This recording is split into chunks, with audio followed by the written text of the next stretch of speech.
Good afternoon, ladies and gentlemen.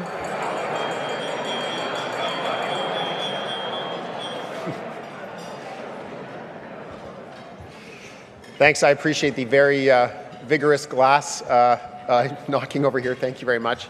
Ladies and gentlemen, please join me in welcoming our webcast viewers.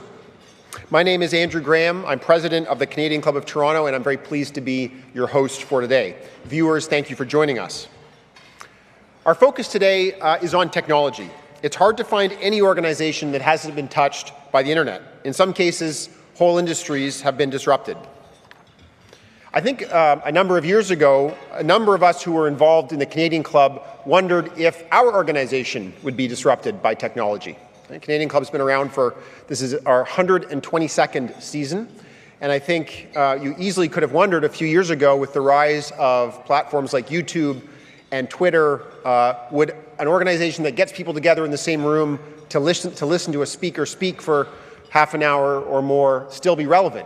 I think the great news is that we still are, and that's very much, you're all proof of that. And in fact, I think we are more relevant and more important than ever in an era when it's easy to watch news only from sources that you would agree with, and get your news in very small and perhaps not always super well thought out tidbits from certain sources.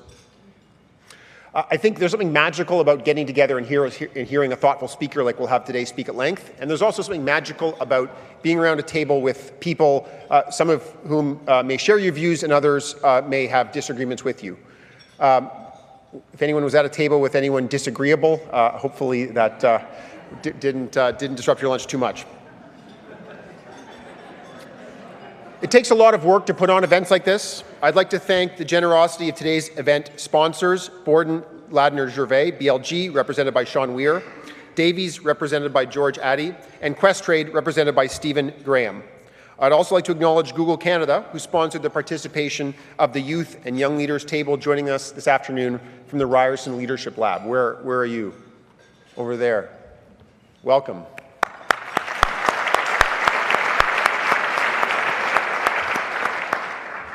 Now it's my pleasure to introduce our speaker. Few companies have grown as quickly or have had as much impact on the world as Google. The company is only 20 years old, but has transformed so many facets of our lives, from how we find information, to how we navigate the physical world, to how companies advertise. During the day, when I'm not at the Canadian Club, I work in the tech world, and I can tell you that Google is very influential, not only as a channel for us to advertise, but as an organization that really has helped us think a lot about how to build a great tech company. Google's done so much when it comes to people management, and both, I think, elevating the practice of people management and talent management, and also being very open about sharing those learnings and those practices. I know we often think, when it comes to organizing talent and organizing teams, what we can learn from Google. Leading Google in Canada is Sabrina Geremia, an 11-year Google veteran. She helps drive innovation and business results for one of the country's largest companies. Digital transformation has been a part of Sabrina's focus for more than 22 years. She brings global perspectives to her leadership of Google Canada, having worked in Italy and the UK. She shares her knowledge within the tech industry freely. She's currently on the board of Ryerson DMZ, which is widely known as one of the continent's top university startup incubators. And she's an advisor to the City of Toronto through the Innovation Economy Advisory Council, and also to Move the Dial, which focuses on getting more women in tech. It's one of her personal passions to encourage more women and young people to pursue technology careers. Her leadership has been recognized in the business industry writ large. In 2015, Sabrina was recognized by the Women's Executive Network, WXN, as one of Canada's top 100 most powerful women. She is also a recipient of the Women in Communication Technology Diversity Award. We're thrilled that she is here to share her ideas for Canadian prosperity in the digital age. Sabrina, I'm very pleased to pass the Canadian Club of Toronto's podium over to you.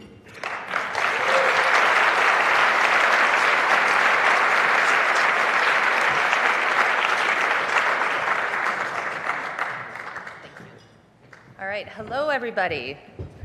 Nice to see everybody. And there's so many familiar faces, and I'm really, really delighted to be here. I really am. So there is a lot happening at Google in the technology space more broadly these days, and it's generating headlines. It's always generating headlines, whether it's about innovation, it's sometimes about disruption, depending on where you land, around the future of work, around community, and more broadly. But to be clear, if you think back to 100 years ago, and this club has been around for 120 years, technology was still actually generating headlines back then. So I want to take you to a headline. Toronto prepares for 1 million people. The Bloor Street Viaduct will be built. Technology. It was 1913, and this was in a local newspaper called Toronto World. And this bridge, it was controversial, and it was in small part for this really little unorthodox feature, you might know it today, the addition of a lower deck for a future subway line. And here's the thing that made this really controversial at the time, is that Toronto wasn't going to have a subway system for another 30 years. And it would be more than half a century before subways would actually roll across that bridge. So 100 years ago, the people of Toronto, they knew full well that the benefits of this bridge wasn't going to be seen for generations, but still they placed a long bet on bringing the city together and the citizens and the communities of the city together.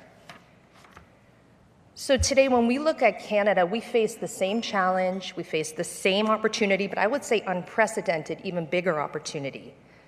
Because how do we lay our tracks for the next big bet that puts Canada and Canadian prosperity and community at the center, knowing that sometimes these bets on the future, they're hard, right? That was hard 100 years ago to lay that bet, and it's even harder today.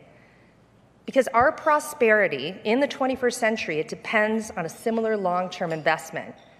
But it's not an investment like 100 years ago of steels and lattice and concrete. The investment that we need today is in skills and education. And what was an engineering challenge 100 years ago, today it feels a bit more like an existential challenge. Because let's face it, there's a growing concern about the role that technology plays in our lives. So I was in a cab the other day, and I told my driver, because I chat to cab drivers a lot, and I said, you know, look, I'm going to this conference. It's on the future of technology. He literally turned to me, and he looked worried, and he said, I fear that I'm going to be left behind.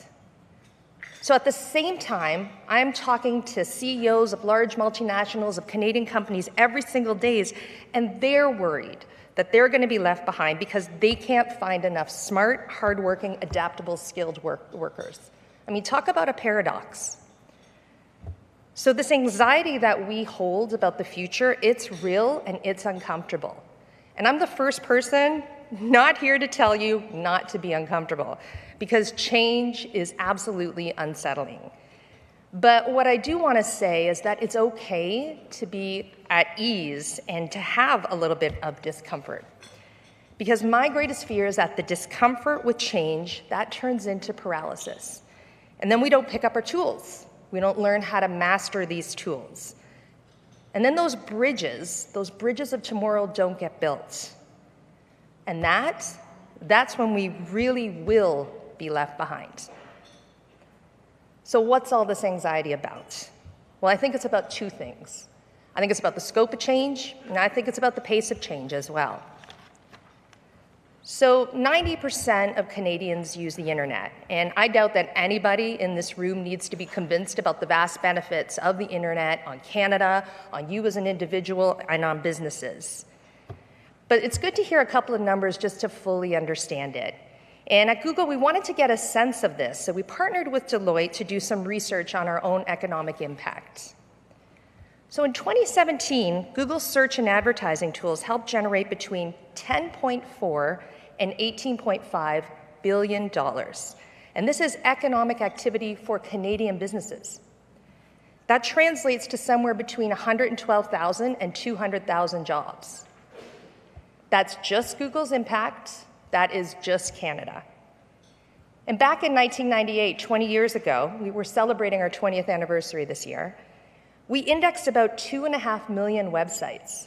The staggering amount that's indexed today is 2 billion.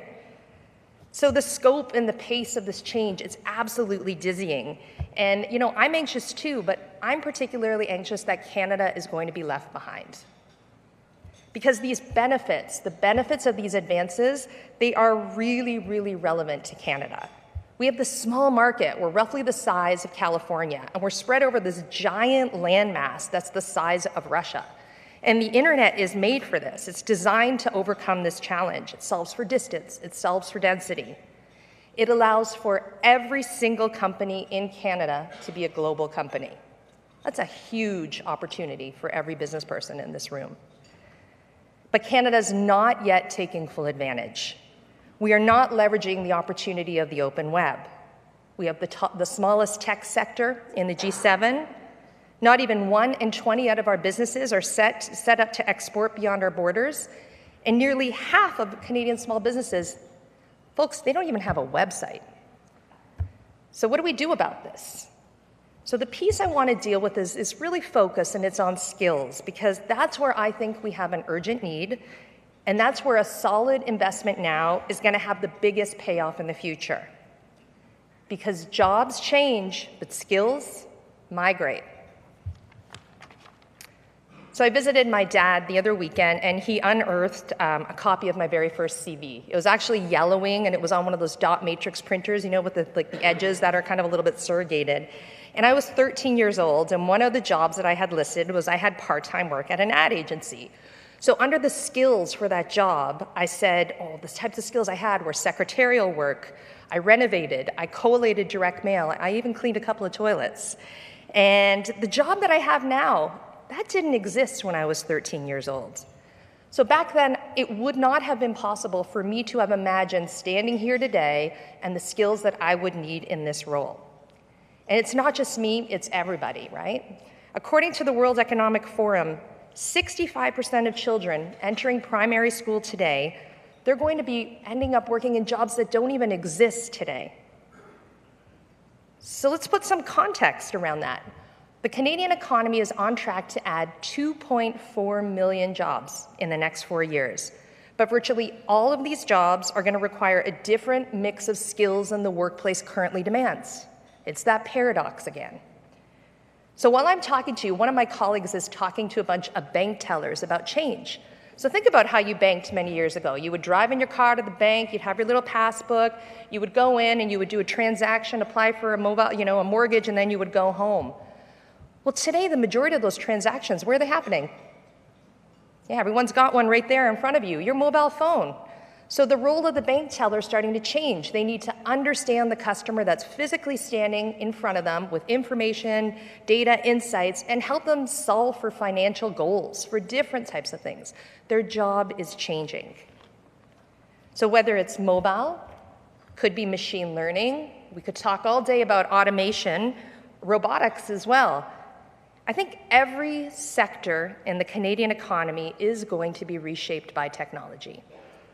And Canadian workers, they need the mindset and the skills to use these tools because, again, jobs will change, but skills migrate. So this isn't just about creating more coders, and I think that's really important, and Canada needs to do more of that, but it's about creating workers that continuously learn. So I'd like to talk to you just about a couple of things that Google is doing to address this issue. I mean, these are small steps, but I think they're a start, and it's really going to give you a sense of how we're thinking about this. And one of them is called the Employees Pathway Program. So we partnered with Mars on this, and it's a program for companies that are searching for skilled workers and workers on the other side to apply their skills in new industries. It's like a matchmaking program for skills. So for example, if you're working in a certain area of, let's call it resource extraction, you might discover that you have a combination of skills that make you particularly good as a veterinarian assistant. That's a real example. It's a kind of skills dating site, and it's powered by artificial intelligence. And hopefully it's going to help more Canadians understand what skills they should prioritize on personally for the jobs of tomorrow. On the flip side, it's going to help companies find the workers with the skills that they need. So that's one piece. So there's another piece, because we got a high-tech labor shortage on the horizon. And the ICTC puts it a little more eloquently than I do. They call it an acute digital talent demand. I simply call it an opportunity. So let's say it with numbers. Canada needs to fill 216,000 new IT jobs by 2021. That's a lot of jobs. That includes IT support jobs. You know, when something doesn't work and you can't figure it out, the person that you go to that makes that magic happen. We need a lot more of those. So we've put together a first-of-its-kind program. It's an IT support, and what I love about it is that it takes people with zero experience to job readiness as an IT support person in 8 to 12 months. And then not only that, the graduates of this program, now we get their CVs and we put it in the hands of really amazing companies in Canada that want to hire them. Companies like RBC, Shopify, and Walmart Canada. And by the way, we would love more partners on this, so if anyone's interested, please come find me later. So that's another bit of progress. But there is a lot more that needs to be done. And all Canadian businesses have a responsibility here because Canadian companies need to be the training ground for these new skills. Like, we cannot rely on colleges, universities to actually solve for this. It's just happening too fast. And last year at Google, we had a reskilling dilemma. So we had to retrain all of our engineers on machine learning. Over 18,000 people took an introduction to machine learning course to learn this. Now look, we did this because the potential of machine learning is so vast that every technical person should learn these fundamentals. And you know, I will confess to you something personal. I'm in a fairly senior role at Google. I've been here for 12 years. I still have to certify and do exams on our products every 3 months. Every 3 months. It is continuous learning, no matter what level that you are at. And by the way, that course on machine learning, that's now available online, and any Canadian can do it. Because every company that is being transformed by technology, they need to be part of the solution, and they need to be making a big investment in training. So for Canada to achieve this potential, and just to keep up with our global competitors, we need an army of technically literate innovators and workers. And according to StatsCan, if you were to just take a snapshot of our current workforce, we right now have about 1.3 million people who are employed today who have a STEM degree. That's Canada's entire workforce. This year, China alone, they're going to graduate 5 million STEM workers. 5 million graduates in 1 year alone in China. So as much as I love those programs that I just talked about, this mid-career reskilling, the IT support programs, they are part of the solution, but they're at the bottom of the funnel. If we want to solve this at scale, the opportunity is at the top of the funnel before people even enter in the workforce. So we need to place a much bigger bet on STEAM education. And we need to think about computational thinking. And a reminder for those that don't know what this is, it's education, science, technology, engineering, arts, and math. And that's our best opportunity to build the skills and the mindset for an adaptive labor force. And Canadian kids, they've got to be excited about this. You know, you can't always just force things. They have to be excited. And I know these future builders quite well because I've got 2 of them at home. They're both age 7. And I do want to just tell you a little story. So not long ago, my son, he met my boss at Google. And he told him about this idea he had. He went straight into pitching mode. And he said, look, I would like to build a flying car, to which my boss replied, and he pulls out his phone, he said, well, your mommy and my mommy's boss is actually working on an idea, and showed him a picture of Larry Page's flying car. He just happens to be working on a similar idea. And then, you know, initially my son was a little deflated, and then he looked him square in the eye, and he said, yes, but I want my flying car to come out of a watch. So my point is that you're all going to have to sign NDAs right now, right? Okay, so they're all at the door. But no, the real point is that Canada's greatest future resource is walking through those classroom doors every single day. They're wearing oversized backpacks, they think big, they're learning sponges. This is innate to them, and it's so inspiring to see. So it has never been more critical that we're going to give our kids the tools that they need to become the technology builders of tomorrow. Because if you think about the jobs they're going to go into, whether it's arts or science or healthcare, these are going to be shaped by technology. They need to understand this, and they need to master those tools. So that's why we partnered with Actua to deliver 1 million hours of coding workshop and camps. That's why we opened a community space on the ground floor of our engineering hub in Waterloo, because we're supporting robotics, coding classes, digital skills programs in the community that we operate in. And these are pilots, because the ultimate goal is to create more of these moments for young people, all young people. And this is ultimately how the tech sector can address its diversity issues. And I don't want to get off track, but I do want to take a moment to touch on the importance of diversity in this issue, in this industry. And last week around the world, thousands of Googlers walked out of their offices, really reflecting the anger and the disappointment that many of us feel about inappropriate workplace behavior and how it's been handled in the past. And personally, I share that frustration. It's not just a frustration that's unique to tech. But I think one of the really interesting things that makes Google's culture so unique, and one of the things that I love about this company, is it's the capacity to support our employees and to make sure that their voices are heard. And I also appreciate we have taken a much harder line on inappropriate behavior, particularly in the past 2 years, and including people in positions of authority. And I think this difficult episode, it sheds a further light on why we need more diverse perspectives. We need more diverse perspectives and experiences in tech. We need more women in tech, and especially at the top of the funnel. So we need all young people, girls, underrepresented groups, to get excited about these tools of the future. So what are they doing across the pond? Well, in England, computational thinking is already on the curriculum for primary and secondary school. It's encouraging to see that BC and Nova Scotia are following suit.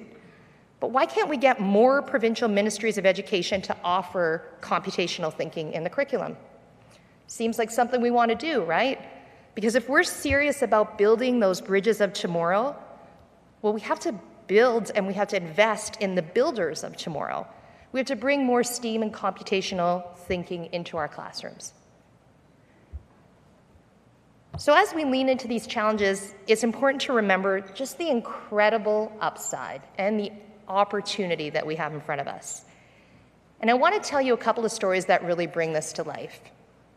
And I want to start with a family. They're called the Haddads.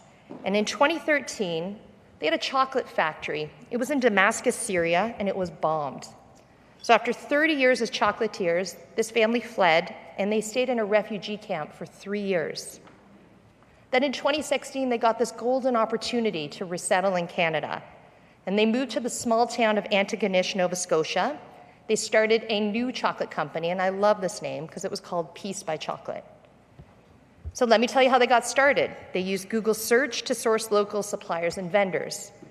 As they started to generate a bunch of traffic to their website, they looked under the hood using Google Analytics, and they discovered that 65% of the interest in what they were doing was coming from outside of Canada. So today, Peace by Chocolate has 35 employees. They're all locally hired within the community, and they just announced a distribution deal with Sobeys grocery chain. And I really love the Peace by Chocolate story because it's a perfect example of so many things. It's the resourcefulness of our newcomers, how the fallout from global events can become building blocks for a new Canada, how any small business, and by the way, there's 1 million of them in Canada, they can leverage technology to share a passion and thrive. So a second story I just want to touch on briefly is about a woman named Molly Burke. And she's a 24-year-old fashion vlogger on YouTube from Oakville. So she creates video tutorials. They express her ideas about beauty, makeup, and clothing. But there's something really unique and special about Molly. 10 years ago, at the age of 14, she lost her sight. So she created a whole language for talking about clothing and beauty products, and it didn't depend on looking in the mirror. So her channel today has 1.4 million subscribers, and she's part of this new generation of Canadian artists that are reaching global audiences through YouTube. And this is really important because 90% of the views of these global artists are coming from outside of Canada. It's higher than any other country that we see on the platform. Our voices are being heard. And this is so important because we're losing a lot of our talented storytellers to the south. And Molly's story is a perfect example of what I'm talking about here today. The incredible potential that technology offers to everybody. if we have the skills to take advantage of it. But it's not just about skills, it's also about mindset. And I want to share one last story about Dr. Riaz Qureshi. He's a 46-year-old family doctor, and he hails from Karachi, Pakistan. He moved to Canada 2 years ago with his wife and his 2 sons. So when he got here, his plan immediately was to recertify his medical credentials for Canada. But money was tight, cellular plans were expensive, and he didn't have time to study because he was basically going to work every day on a long commute. But then Dr. Qureshi, he discovered the Wi-Fi hotspot program at the Toronto Public Library. It allows you to check out a device. It basically looks like a hockey puck. And the beauty of it is that it just gives you access to the internet wherever you go. That allowed Dr. Qureshi to take the internet with him for free on his long commute every day to study for his medical exams. And fast forward now to today, Dr. Qureshi has been recertified. So, Google played a small role in this history and this story because we helped to bring thousands of Wi-Fi hotspots to libraries around the Americas. But the real hero in this story is Dr. Qureshi and the Haddads and Molly. Because this isn't just a story about the potential of technology. It's a story about people and our capacity to adapt. So building on that, building our capacity to adapt, that's the blueprint for the future growth and opportunity. We need to better align the skills of Canadian workforce with the jobs of the future. Again, jobs will change, but skills migrate. Every Canadian company needs to be a training ground for digital skills and development. We all need to be part of the solution. And then we need to widen that top of the funnel, those idea generators of the future, the pipeline of STEAM talent coming out of our school. Because we need to make sure that no Canadians are being left behind. And skills and education, that's the bridge that we can start building today for that future generation. So I want to rewind a second and go back to the story that I opened with, the Bloor Viaduct that many of you know. So there was one little detail that I didn't mention, and that when it was first proposed, the city held a referendum, and the people of Toronto voted against the bridge. The next year, they held another referendum, and they voted against it again. They didn't want to invest in this forward-looking piece of infrastructure because the benefits were going to be seen generations later. So it took 3 referenda and the 300,000 residents of Toronto to agree to go ahead and build this bridge. So clearly, they had some anxiety of their own, but they took a breath and they overcame it. So today, many of us are holding similar metaphorical referenda on technology. There is a fear of being left behind, but we need technological change and innovation because our capacity to adapt is innate. So I'm a tech optimist, and if we invest in skills and we couple that with a mindset of continuous learning, we will unlock future prosperity in all of its various forms. Because technology, when thoughtfully applied, that can be our own bridge to building a better world. Thank you.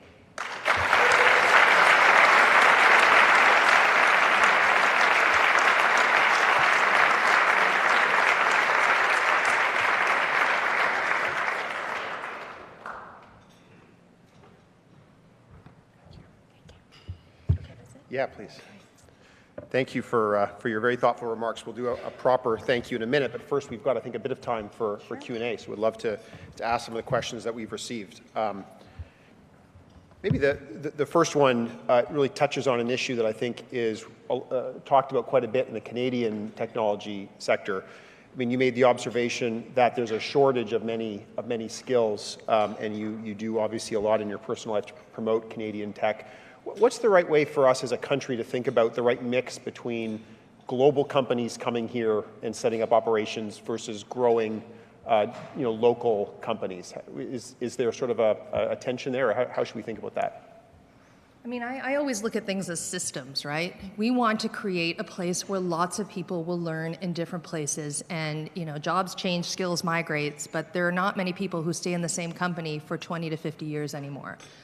And the more places that people can learn and get the skills and the training grounds they need, then they can move around. So I don't see a tension. I understand that it feels like a natural tension when you're a Canadian company and you're trying to hire, and that is why we have to invest further up the pipeline. That's why we need to get more people getting the skills that they need, because there is an acute digital talent shortage at the moment, and I think that has to be something that we correct.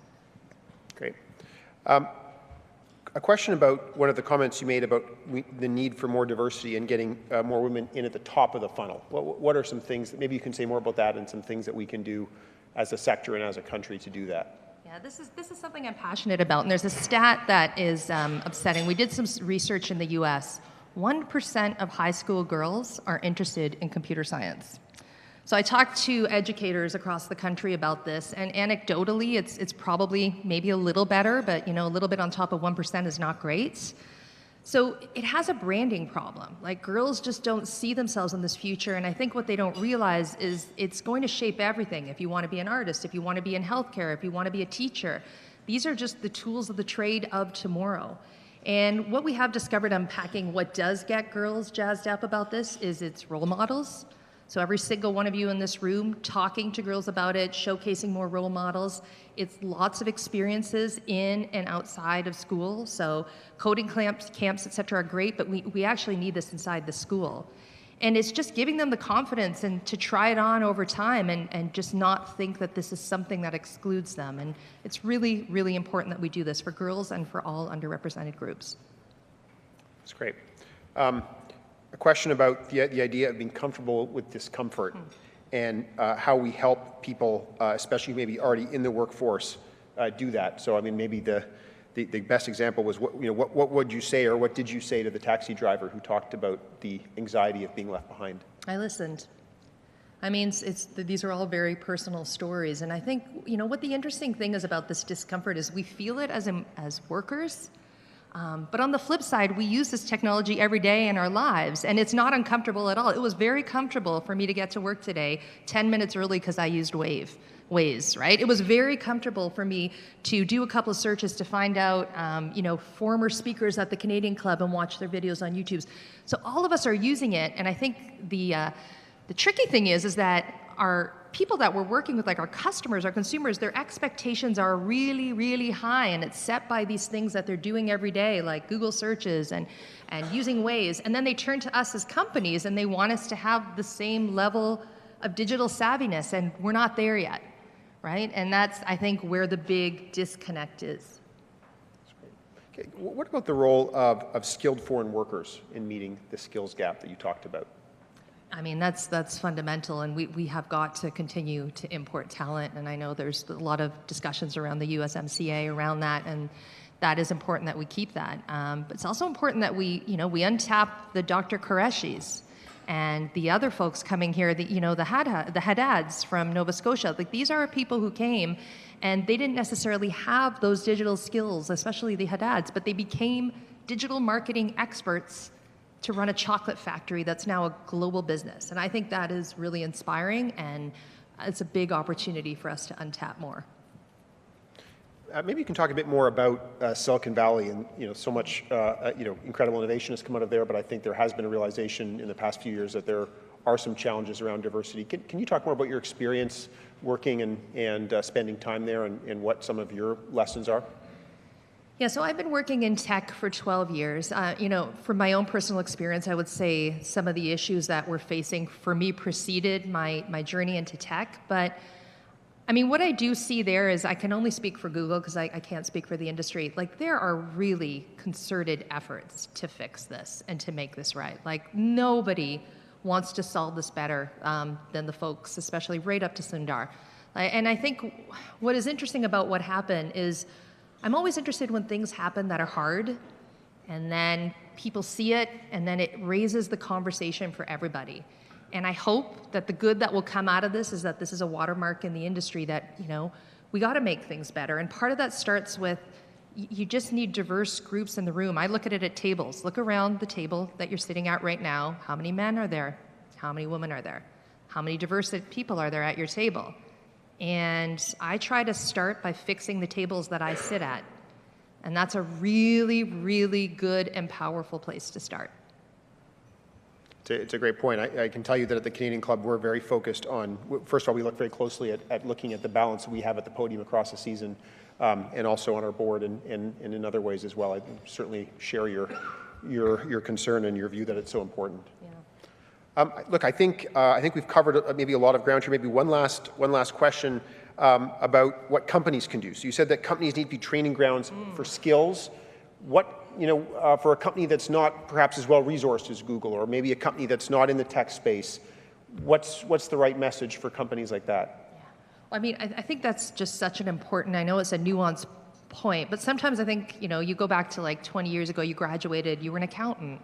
That was your skill set that you just grew over time, and that was it. Maybe you went a little deeper in an area. It is not like that. The skills that I had 10 years ago migrated every kind of year, and they continue to migrate every year. And so I'm only getting the skill migration opportunity and learning opportunity because I work at a place that makes it a priority. And I think that a couple of things. I think every company, big and small, and I want to start there, like the CEO should care about what the skill development plan is. They shouldn't be left to some kind of corner and dark room in HR to kind of figure out what the skill development plan. And they should ask, what does digital training look like? What are the skill shortages that our company is looking at? We've got a skill shortage in Canada right now on data scientists, and it's a bit of a fun debate that I have with some of the other CEOs in the industry that we will all be putting out competing offers to these folks. But we just need more of them, right? We need more people that are interested in that. And then for the companies that are smaller, and that was your original question, I mean, there are so many great resources out there. I mean, I mentioned a couple, but the machine learning course that 18,000 of our engineers did to learn about the fundamentals of machine learning, it's available for free online for anybody. You can all leave this room and you can all lock yourself in a room and do it. Couple of hours, right?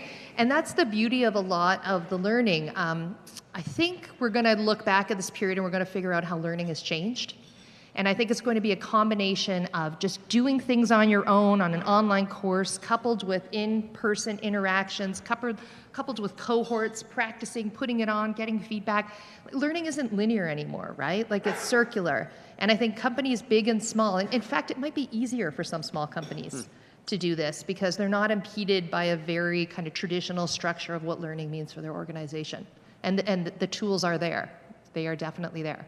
I'm just going to sneak in one last question because I think that was a really, really interesting answer. And just sort of, I guess, pivoting from there to what you talked about earlier and your two kids who are 7. For the parents in the room, are there any, how should we be preparing our kids for the future? Well, I think about this a lot. And there's a lot of news right now about parents in Silicon Valley not having screen time for kids, right? So I'm very thoughtful about screen time with kids. And I like to think of their screen time as creating, not consuming. So I'm happy for them to spend an hour on coding or doing something, but I'm less excited about them sitting there and just, watching or playing a video game. But I do think our school system is really good at creating collaborative, creative thinkers. And that's why that A in the STEAM is important. So if I were to dream for my kids what I would like them to do, I would like them to be amazing at the arts. I am hoping that they will pick up my husband's musical talents, because I have none, and become super musical. And then on the flip side, really ace those maths and science and just unlock the love of learning those because they see how that interacts. And I think that whole continuum of that's where you get the really interesting ideas and the real opportunities. We can't let go of the arts. We have to build the others on top. That's great. Well, look at that. Thank you so much for covering a lot of ground with me up here. Really appreciate it. All right, thank you.